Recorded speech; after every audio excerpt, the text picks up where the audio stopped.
जय Shri Radheshyam friends. तर आम्ही आलो आहोत खेड येथील गुप्तनाथ मंदिरमध्ये. हे आपल्या विठ्ठलांचंच मंदिर आहे आणि असेच नवीन नवीन व्हिडिओ पाहण्यासाठी चॅनलला लाईक करा, शेअर करा आणि सबस्क्राईब करा. जय श्री राधेश्याम. तर फ्रेंड्स, हा मंदिराचा कळस आहे आणि सर्व देवी देवतांचे इथे मूर्तीचे विग्रह कोरले आहेत. खूप छान मंदिर आहे. तर व्हिडिओ शेवटपर्यंत नक्कीच पहा. हे खूप प्राचीन काळचं मंदिर आहे. ते गुप्तनाथ महाराजांनी समाधी घेतली आहे. तर फ्रेंड्स, हे मंदिर खूप भारी आहे बरं का दिसायला. आणि मंदिराच्या बाजूलाच खूप मोठी नदी आहे. ती मी तुम्हाला नंतर दाखवते. तर बघा फ्रेंड्स, विठ्ठलांचं मंदिर आहे. तर फ्रेंड्स, आता सध्या तरी मंदिर बंद आहे, पण आम्ही आता आलो आहोत. तर बघा, मी तुम्हाला दाखवते आपले भगवंत. तर फ्रेंड्स, मी आता तुम्हाला आपली विठ्ठल आणि रुक्मिणी माता यांचं दर्शन घडवून देते. चला तर मग फ्रेंड्स पाहूया. तर फ्रेंड्स बघा, मंदिर बंद असल्यामुळे भक्तांनी बाहेरच भगवंतांना मंजुळा आणि पुष्प अर्पण केले आहेत.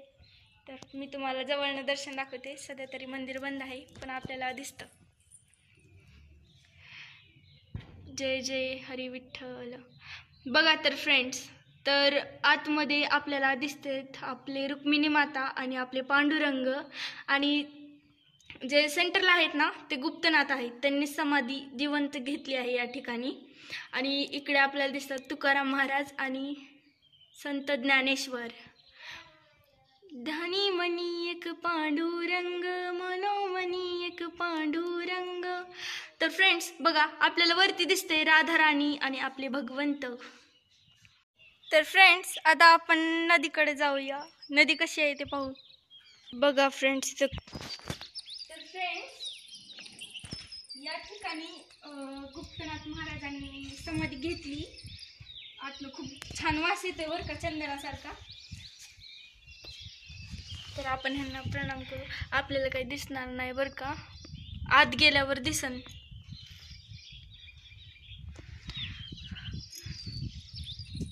नाही दिसणार बरं का फ्रेंड्स. आता आपण किती पण झूम केलं तरी असं आतमध्ये जायला पायऱ्या आहेत बरं का, पण आता सध्या ते बंद केलंय, त्यामुळे आपल्याला नाही दर्शन होणार. तर चला फ्रेंड्स, आपण जाऊया नदीकडे. तर फ्रेंड्स बघा, फ्रेंड्स, इथनं असं भगवंतांना अभिषेक घातल्यावर त्यांचं चरणामृत इथनं बाहेर येतं. इथे एक तुलसी महाराणी आहे आणि असा पूर्ण व्ह्यू आहे बरं का. चला आपण नदी पाहू कशी आहे. तर बघू फ्रेंड्स, नदी कशी आहे.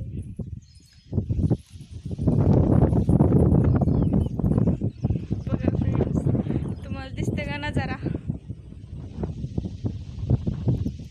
तर बघा फ्रेंड्स, वारं खूप सुटलंय बरं का, पण इतकं भारी वाटायला ना खरं. बघा इथला व्ह्यू. आणि इकडं गुप्तनाथ महाराज राहायचे या ठिकाणी.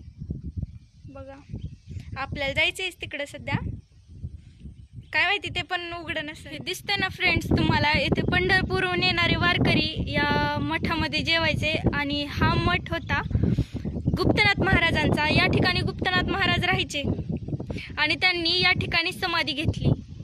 तर त्यांनी या ठिकाणी समाधी घेतली आहे. तर फ्रेंड्स, इथनं पण आपल्याला दिसतं बरं का समाधी घेतलेली. इथून दिसतं, म्हणजे आतमध्ये काही लाईट नाही. थांबा, मी टॉर्च लावते, एक मिनिट. तर फ्रेंड्स, आतमध्ये लाईट नसल्यामुळे आपल्याला काही त्यांची समाधी दिसत नाही बरं का. तर फ्रेंड्स, ही भीमा नदी आहे. तर पहा, तुम्ही दृश्य पाहू शकता. झूम केल्यावर खूप अंधुक दिसतंय. तर असं दृश्य आहे बघा, खूप भारी दिसते बघा मित्रांनो.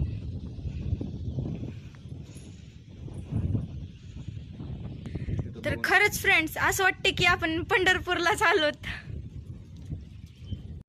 तर फ्रेंड्स, हे खूप पवित्र स्थान आहे. येथे गुप्तनाथ महाराजांनी समाधी घेतली. तर आपलं दर्शन झालेलं आहे. तर आपण आता भगवंतांना नमस्कार. तर आता आपण भगवंतांना प्रणाम करू. जय श्री राधेश्याम. तर बाहेर ना असं दिसतं बघा मंदिर. हे ह्याला पण 2 गेट आहेत आणि नदी आहे इकडं आणि इथे तुलसी महाराणी आहे. चला जय श्रीनाथ महाराजांचा. तर ते बंद आहे वाटतं आता. आपण जाऊया अर्ध्यापर्यंत. बघा आतमध्ये बंद आहे पण आपण नाही जाऊ शकत, तिथं नाही एंट्री कोणाला सध्या. ते बघा फ्रेंड्स असा नजारा आहे.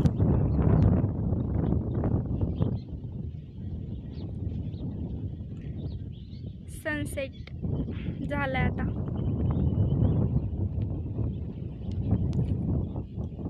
पंढरीनाथ महाराज की जय.